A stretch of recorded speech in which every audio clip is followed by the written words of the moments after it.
नमस्कार, सुप्रभात। स्वागत सबरंग कार्यक्रम में आप सभी प्यारे प्यारे भाइयों और बहनों का। रोज सुबह का इंतजार रहता है मुझे कि कब आप सबसे मुलाकात हो और हम एक दूसरे से प्यारी प्यारी बातें करें। यद्यपि आपकी बातें मैं नहीं सुन पाता हूँ, लेकिन दिल की आवाज़ तो पहुँच ही जाती है।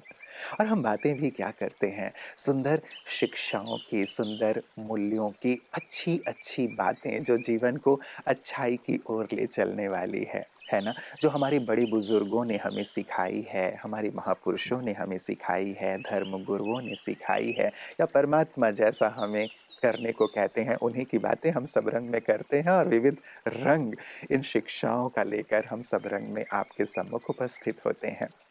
शिक्षाएँ बहुत महत्वपूर्ण है मित्रों जीवन में।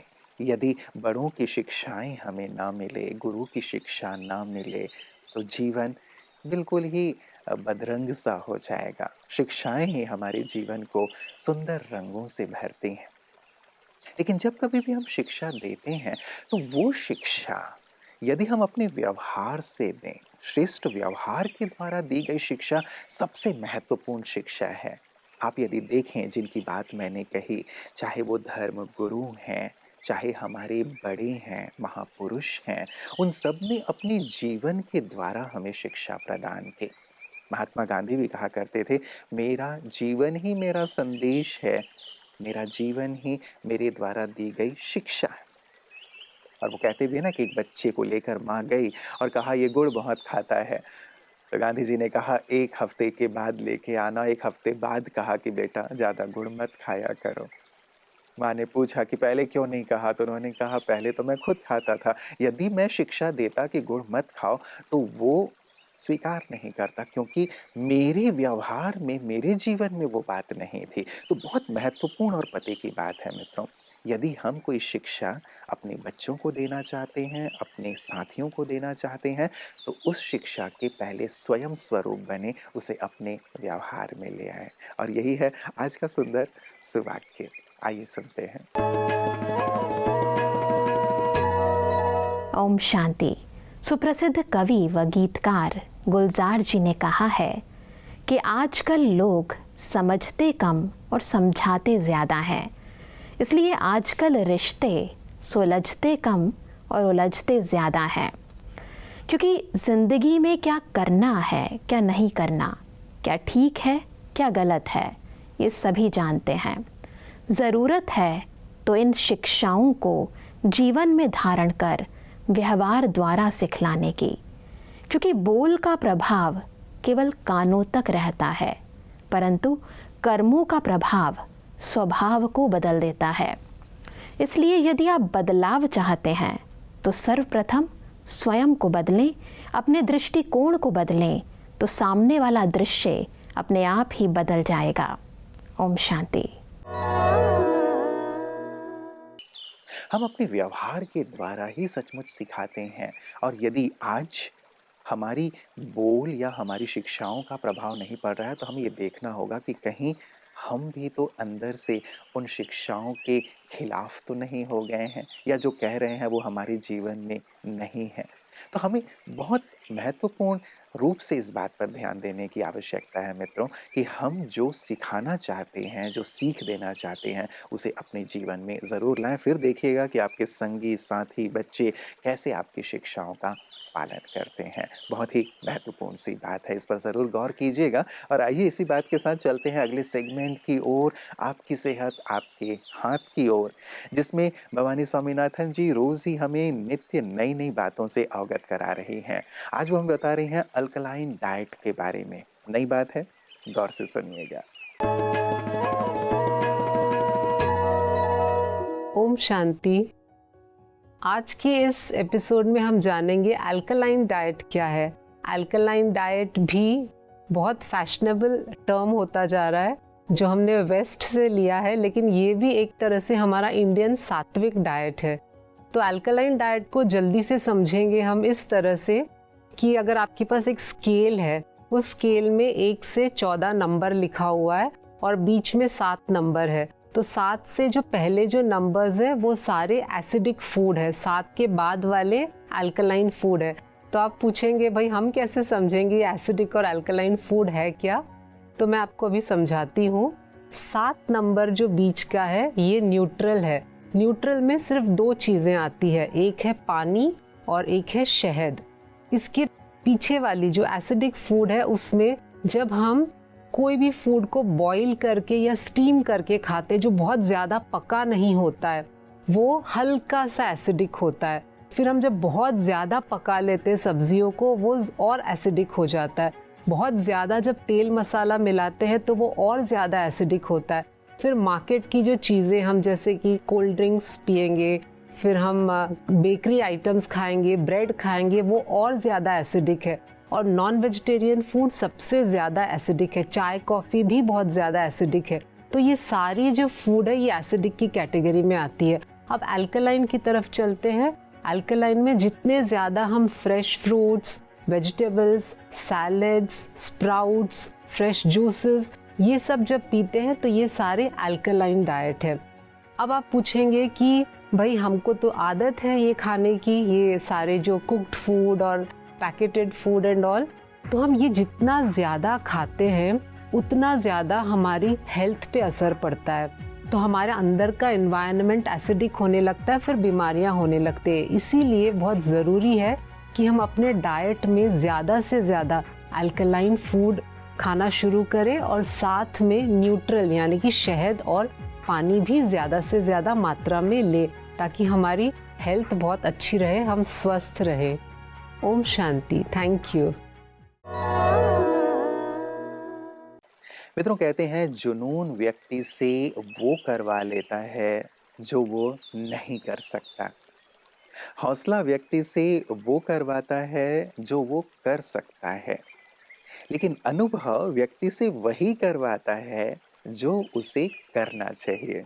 इसीलिए अनुभव को सर्वश्रेष्ठ माना गया है, क्योंकि अनुभवी व्यक्ति सचमुच अपने जीवन में आगे से आगे बढ़ता चलता है और उसके अनुभवों का लाभ औरों को भी प्रदान करता चलता है, ताकि वो भी अपने जीवन में शिखर की ओर बढ़ें।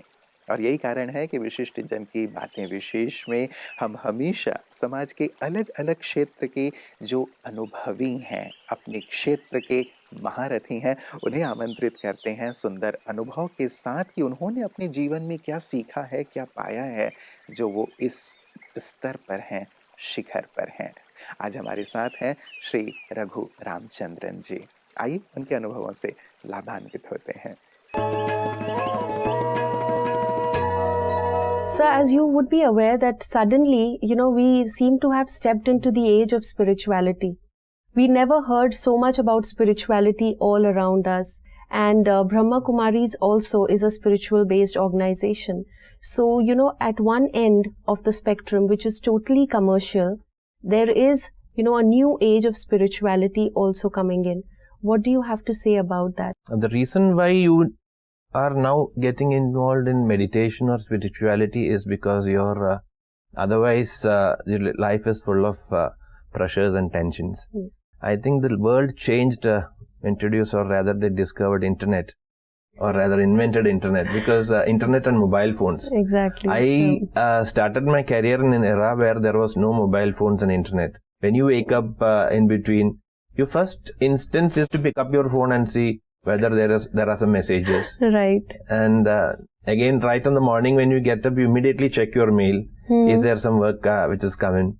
So if there is some important work or some disturbing work which is seen, you start worrying right from 7 in the morning. Exactly. And that affects your efficiency later during the day. It affects your efficiency the entire day. Right. So now your requirement or a need for some peace is definitely there. Right. And now people are now rushing to meditation or spirituality. Yes, of course, both are interconnected.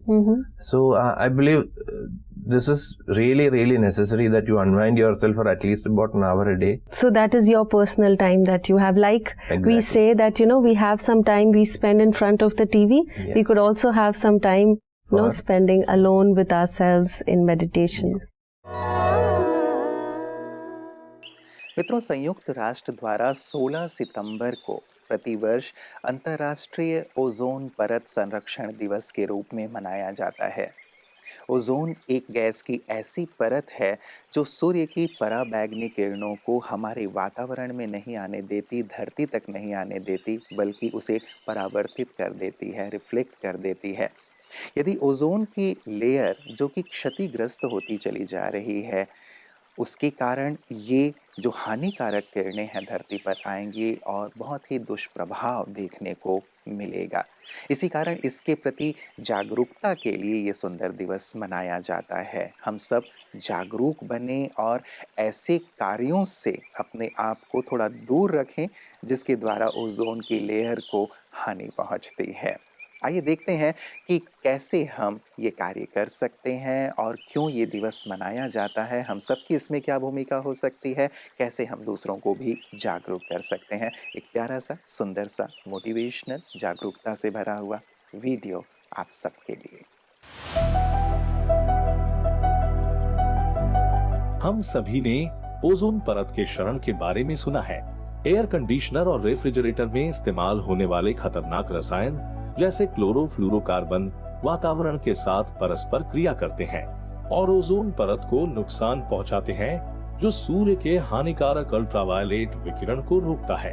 NASA से खुशी की खबर यह है कि 1987 में Montreal protocol और chlorofluorocarbon उत्पादन पर प्रतिबंध के बाद अब ओजोन परत के क्षरण में 20% की कमी आई है। लेकिन हमें अभी लंबा सफर तय करना है। हानिकारक रसायनों पर प्रतिबंध लगाना एक बात है, लेकिन पर्यावरण की चिंता किए बिना सुविधा पैदा करने की मानसिकता ही सभी पर्यावरणीय समस्याओं की जड़ है। आपूर्ति केवल इसलिए होती है क्योंकि मांग बढ़ रही है। यदि हम भौतिक संपत्ति के मामले में हमारे पास जो कुछ भी है उससे संतुष्ट हो जाएं, तो केवल आनंद के लिए प्राकृतिक संसाधनों का दोहन करने की प्रवृत्ति कम हो जाएगी। सादा जीवन जीना प्रकृति की मदद करने का सबसे अच्छा तरीका है। इस नारे को न भूलें, हर किसी की जरूरत के लिए पर्याप्त संसाधन है, लेकिन किसी के लालच के लिए पर्याप्त नहीं है। हमारी जीवन शैली में साधारण बदलाव बहुत बड़ा प्रभाव डाल सकते हैं। कार का कम उपयोग करके पैदल या साइकिल का विकल्प चुनकर हम अपने कार्बन फुटप्रिंट को कम कर सकते हैं। जहां भी संभव हो सौर ऊर्जा का उपयोग करना, बिना सोचे समझे खरीदारी को नियंत्रित करना, बिजली कुशल एलईडी बल्बों का उपयोग करना और एयर कंडीशनर से अधिक कूलर का उपयोग करना कुछ सरल कदम हैं, जिन्हें हम अभी अपनाकर वातावरण पर नकारात्मक प्रभाव को कम कर सकते हैं। ध्यान का अभ्यास करके एक शांतिपूर्ण और सकारात्मक व्यक्तित्व बनना पर्यावरण के लिए चमत्कार कर सकता है। हमें यह नहीं भूलना चाहिए कि प्रकृति की हर कोशिका शांतिपूर्ण मानव स्पंदनों की प्यासी है। भौतिकवादी इच्छाओं और लालच से मुक्त व्यक्ति पर्यावरण के लिए एक संपत्ति है। आइए हम ऐसे इंसान बने और प्रकृति को बचाएं।